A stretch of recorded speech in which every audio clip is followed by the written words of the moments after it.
ವೀಕ್ಷಕರಿಗೆಲ್ಲ ನಮಸ್ಕಾರ. Stream astrology ಪರವಾಗಿ ನನ್ನ ನಮಸ್ಕಾರಗಳನ್ನ ತಿಳಿಸ್ತೀನಿ. ಇಂದಿನ ಸಂಚಿಕೆಯಲ್ಲಿ ಒಂದು ಉಪಕರಣ ಅಂದ್ರೆ ಪೆಂಡುಲಮ್ ಅಂತ ಹೇಳ್ತಕ್ಕಂತಹ ಒಂದು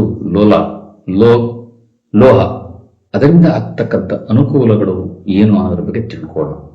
ಪೆಂಡುಲಮ್ ಅನ್ನೋದು ಒಂದು ದಿಕ್ಸೂಚಿ ಇದ್ದಾಗಿ, ಅಂದ್ರೆ ಪೆಂಡುಲಮ್ ಇಂದ ನಮಗೆ ಬಹಳಷ್ಟು ಅನುಕೂಲಗಳಿದೆ. ಅಂದ್ರೆ ನಾವು ಯಾವುದೋ ಕೆಲಸಕ್ಕೆ ಹೋಗ್ತಾ ಇರ್ತೀವಿ, ಯಾವುದೋ ಕೆಲಸವನ್ನು ಮಾಡ್ತಾ ಇರ್ತೀವಿ, ಅದು ಮಾಡಬೇಕೇ ಬೇಡವೆ, ಇದರ ಎಸ್ ಆರ್ ನೋ, ಇದರಿಂದ ಫಲಿತಾಂಶ ಪಾಸಿಟಿವ್ ಆಗುತ್ತಾ ನೆಗೆಟಿವ್ ಆಗುತ್ತಾ ಅನ್ನೋದು ಕೆಲವು ಸಮಯ ನಮಗೆ ದ್ವಂದ್ವಗಳಿರುತ್ತೆ. ನಮಗೆ ಮನಸ್ಸು ಕಾನ್ಸಂಟ್ರೇಷನ್ಸ್ ಅಲ್ಲಿ ಇರಲ್ಲ. ಸೊ ಅಂತಹ ಸಮಯದಲ್ಲಿ ಪೆಂಡುಲಮ್ ಅಂತಕ್ಕಂತಹ ಉಪಕರಣ ನಮಗೆ ಆದಷ್ಟು ನಮಗೆ 100ರಲ್ಲಿ 70-80%, 90% ನಮಗೆ ಅಕ್ಯುರೇಸಿಯನ್ನ ಕೊಡುತ್ತೆ. ಅಂತ ಸಮಯದಲ್ಲಿ ನಾವು ಕೆಲಸ ಮಾಡಬೇಕೇ ಮಾಡಬಾರದೆ ಅನ್ನೋದ್ರ ಬಗ್ಗೆ ತಿಳ್ಕೊಳ್ಳೋಣ. ಪೆಂಡುಲಮ್ ಅಂತಕ್ಕಂಥದ್ದು ನಮ್ಮ ಸಬ್ ಕಾನ್ಶಿಯಸ್ ಮೈಂಡ್, ಅಂದ್ರೆ ನಮ್ಮ ಒಳ ಮನಸ್ಸಿಗೆ ಸೇರಿರ್ತಕ್ಕಂತಹ ಒಂದು ವಿಚಾರ. ಅಂದ್ರೆ ನಮ್ಮ ಸಬ್ ಕಾನ್ಶಿಯಸ್ ಮೈಂಡ್ ನ ಮುಖಾಂತರ ನಾವು ಪೆಂಡುಲಮ್ ಇಟ್ಕೊಂಡು ಅದು ಕೆಲಸ ಆಗುತ್ತದೆ ಇಲ್ಲವೇ ಅನ್ನೋದನ್ನ ನಿಖರವಾಗಿ ತಿಳ್ಕೋಬಹುದು. ಸೊ ಈಗ ನಾನು ನಿಮ್ಮ ಮುಂದೆ ತೋರಿಸ್ತಾ ಇರ್ತಕ್ಕಂಥದ್ದು ಒಂದು ಪೆಂಡುಲಮ್. ಅಂದ್ರೆ ಇದು ಪೆಂಡುಲಮ್ ಅಂದ್ರೆ ಇದು ಲೋಹ, ಅಂದ್ರೆ ಪಂಚಲೋಹದ ಲೋಹ ಅಥವಾ ಪೆಂಡುಲಮ್ ನಾವು ಆನ್ಲೈನ್ ಆರ್ಡರ್ ಮಾಡಿ ತಗೋಬಹುದು. ಈ ಪೆಂಡುಲಮ್ ನಮಗೆ ನಾವು ಯಾವ ರೀತಿ ಇದಕ್ಕೆ ಸೂಚನೆಯನ್ನ ಕೊಡ್ತೀವಿ ಆ ರೀತಿಯಾಗಿ ನಮಗೆ ಇದು ಪೆಂಡುಲಮ್ ಅಂದ್ರೆ ದಿಕ್ಕನ್ನ ತೋರಿಸುತ್ತೆ. ಅಂದ್ರೆ ಪೆಂಡುಲಮ್ಗೆ ನಮಗೆ ಒಂದು ವಿಶೇಷವಾದ ಒಂದು ಪ್ರಾರ್ಥನೆ ಇದೆ. ಈ ರೀತಿ ಕೈಲಿಟ್ಕೊಂಡು ಪೆಂಡುಲಮ್ನ ಪ್ರಾರ್ಥನೆ ಮಾಡಬೇಕು. ಅಂದ್ರೆ ನಮ್ಮ ಪ್ರಾರ್ಥನೆ ಮಾಡ್ತಕ್ಕಂಥದ್ದು ನಮ್ಮ ಒಳ ಮನಸ್ಸು, ಅಂದ್ರೆ ನಾವು ಮಾತನಾಡ್ತಾ ಇರ್ತಕ್ಕಂಥದ್ದು ಈಗ ಜಾಗೃತ ಮನಸ್ಸು, ಕಾನ್ಶಿಯಸ್ ಮೈಂಡ್.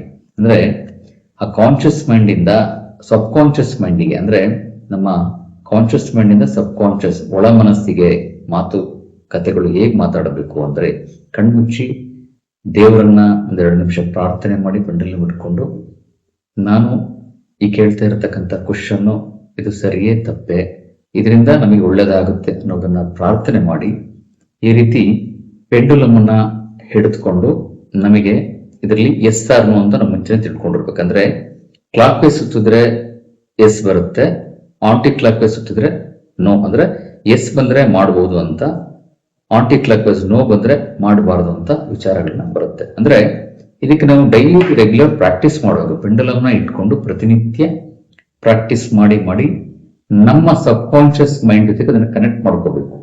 ಅದಕ್ಕೊಂದು ಪ್ರೊಸೀಜರ್ ಇದೆ ಕನೆಕ್ಟ್ ಮಾಡ್ಲಿಕ್ಕೆ. ಅಂದ್ರೆ ನಾವು ಪ್ರಾಪರ್ ಆಗಿ ಪ್ರಾಣಾಯಾಮ ಅಂದ್ರೆ ನಾಡಿ ಶುದ್ಧಿ ಅಂತ ಹೇಳ್ತೀವಿ, ಪ್ರಾಣಾಯಾಮನ ಮಾಡಿಕೊಂಡು ಪ್ರತಿನಿತ್ಯ ಈ ಪೆಂಡುಲಮ್ನ ಬಳಸೋದ್ರಿಂದ ನಮಗೆ ನಿಖರವಾದ ಮಾಹಿತಿಯನ್ನ ಕೊಡುತ್ತೆ. ನಮಗೆ ಯಾವುದೇ ಕೆಲಸ, ಕ್ಲಿಷ್ಟಕರವಾದ ಕೆಲಸ ಇರಬಹುದು, ಅಂದ್ರೆ ನಮಗೆ ಅದನ್ನ ಮಾಡಬೇಕೇ ಇನ್ಸ್ಟಾಂಟ್ ಮೆಸೇಜ್ಗಳು ಬೇಕಾಗುತ್ತೆ, ಇಮಿಡಿಯೇಟ್ ಮೆಸೇಜ್, ಸಡನ್ ಆಗಿ ನಾವೇನೋ ಒಂದು ವಿಚಾರ ತಿಳ್ಕೋಬೇಕಾಗುತ್ತೆ. ಅವಾಗ ಅಂತ ಸಮಯದಲ್ಲಿ ಪೆಂಡುಲಮ್ನ ಬಳಸೋದ್ರಿಂದ ನಮಗೆ ವಿಶೇಷವಾದಂತಹ ವಿಚಾರಗಳು ಕನ್ಫರ್ಮೇಶನ್ಸ್ ಕೊಡುತ್ತೆ. ಮತ್ತು ನಮ್ಮ ಹೆಲ್ತ್ ಬಗ್ಗೆ ತಿಳ್ಕೋಬಹುದು. ಹೆಲ್ತ್ ಬಗ್ಗೆ ಹೇಗೆ ಅಂದ್ರೆ ನಮಗೆ ಹುಷಾರಿಲ್ಲ, ಸಮಸ್ಯೆ ಆಗ್ತದೆ ಅಂದ್ರೆ ಅದರಿಂದ ನಾವು ಅಲ್ಲಿಗೆ ಹಾಸ್ಪಿಟ್ಲಿಗೆ ಹೋಗ್ಬೇಕಾ ಅಥವಾ ಹೋಗ್ಬಾರ್ದೆ, ಅಥವಾ ಕೆಲವು ನಿಗೂಢ ವಿಚಾರಗಳನ್ನು ಕೂಡ ನಾವು ಪೆಂಡುಲಮ್ ತಿಳ್ಕೋಬಹುದು. ಮತ್ತು ಚಕ್ರಗಳು, ವಿಶೇಷವಾಗಿ ನಮ್ಮಲ್ಲಿ ಇರ್ತಕ್ಕಂತಹ 7 ಚಕ್ರಗಳು, ಮೂಲಾಧಾರ ಚಕ್ರ, ಸ್ವಾಧಿಷ್ಠಾನ ಚಕ್ರ, ಮಣಿಪುರ ಚಕ್ರ, ಅನಾಹತ ಚಕ್ರ, ಮತ್ತೆ ವಿಶುದ್ಧ ಆಜ್ಞಾ ಮತ್ತೆ ಸಹಸ್ರಾರ ಚಕ್ರ. ಈ ಚಕ್ರದ ಬಗ್ಗೆ ಯಾವ ಚಕ್ರ ಕೆಲಸ ಮಾಡ್ತಾ ಇದೆ, ನಮ್ಮ ದೇಹದಲ್ಲಿ 7 ಚಕ್ರಗಳು, ಯಾವ ಚಕ್ರ ಸರಿಯಾಗಿ ಕೆಲಸ ಮಾಡ್ತದೆ, ಆಕ್ಟಿವ್ ಆಗಿದೆ, ಯಾವ ಚಕ್ರ ಇನ್ಆಕ್ಟಿವ್ ಆಗಿದೆ, ಆ ಚಕ್ರದಿಂದ ನಾವು ಬಹಳ ಸಮಸ್ಯೆಗಳನ್ನ ಫೇಸ್ ಮಾಡ್ತಾ ಇರ್ತೀವಿ, ಅದನ್ನು ಕೂಡ ನಾವು ಪೆಂಡುಲಮ್ ಇಂದ ತಿಳ್ಕೋಬಹುದು. ಮತ್ತು ಯಾರಾದ್ರೂ ತೀರ್ ಹೋಗಿದ್ರೆ ಮನೆಯಲ್ಲಿ, ಅಂದ್ರೆ ಡೆತ್ ಆಗಿದ್ರೆ, ಬಹಳ ವರ್ಷಗಳಾಗಿರುತ್ತೆ, 2-3 ವರ್ಷ ಆಗಿರುತ್ತೆ, ಅವರು ನಿಜವಾಗಿಯೂ ಬೇರೆ ಲೋಕದ ಕನೆಕ್ಷನ್ಸ್ ಅಲ್ಲಿ ಇದ್ದಾರಾ ಅಥವಾ ಯಾವ ಲೋಕಗಳು, ಯಾಕೆಂದ್ರೆ 14 ಲೋಕಗಳಲ್ಲಿ ಮೇಲೆ ಬರ್ತಕ್ಕಂಥ 7 ಲೋಕ, ಡೌನ್ ಸೈಡ್ ಬರ್ತಕ್ಕಂಥ 7 ಲೋಕಗಳು, 14 ಲೋಕ. ಮೇಲೆ ನಾವಿರ್ತಕ್ಕಂಥ ಲೋಕ ಭೂಲೋಕ, ಅದ್ರ ಮೇಲೆ ಬರ್ತಕ್ಕಂಥ ಭೂಲೋಕ,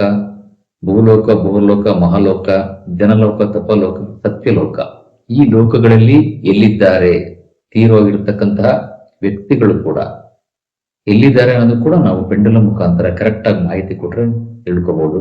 ಮತ್ತೆ ಯಾವ್ದಾದ್ರು ಇಂಪಾರ್ಟೆಂಟ್ ಕೆಲಸ, ಜಮೀನ್ ಹೋಗ್ತಕ್ಕಂತ ಕೆಲಸಗಳು, ಅಥವಾ ಯಾವ್ದಾದ್ರು ಮನೆ ಖರೀದಿ ಮಾಡ್ಕೊಳ್ತಕ್ಕಂತ ಕೆಲಸಗಳು, ಅಥವಾ ಮನೆ ಬಾಡಿಗೆ ಹುಡುಕ್ತಾ ಇದ್ರೆ ಅಂತದಲ್ಲೂ ಕೂಡ ಸರಿಯಾಗಿ ನಮ್ಮ ಪೆಂಡುಲಮ್ ಇಂದ ಕರೆಕ್ಟ್ ಆದ ಮಾಹಿತಿಯನ್ನ ಪೆಂಡುಲಮ್ ತೋರಿಸ್ಕೊಡುತ್ತೆ. ಮತ್ತು ವಾಸ್ತು ಬಗ್ಗೆ ತಿಳ್ಕೊಬೇಕಂದ್ರೂ ಕೂಡ ಅದು ಕೂಡ ನಾವು ವಾಸ್ತು ಬಗ್ಗೆ ತಿಳ್ಕೊಬಹುದು. ಸೊ ಹಾಗಾಗಿ ಪೆಂಡುಲಮ್ ಬಳಸೋದು ನಮಗೆ ವಿಶೇಷವಾದ ಅನುಕೂಲಗಳು ನಮಗೆ ಆಗಿ ಬರ್ಲಿಕ್ಕೆ ಸಾಧ್ಯ. ಮುಂದಿನ ದಿನಗಳಲ್ಲಿ ಇದರ ಬಗ್ಗೆ ಹೆಚ್ಚಿನ ಮಾಹಿತಿಯನ್ನು ತಿಳಿಸ್ತೀನಿ. ನಮಸ್ಕಾರ, ಎಲ್ಲರಿಗೂ ಒಳಿತಾಗಲಿ. ನಮಸ್ಕಾರ.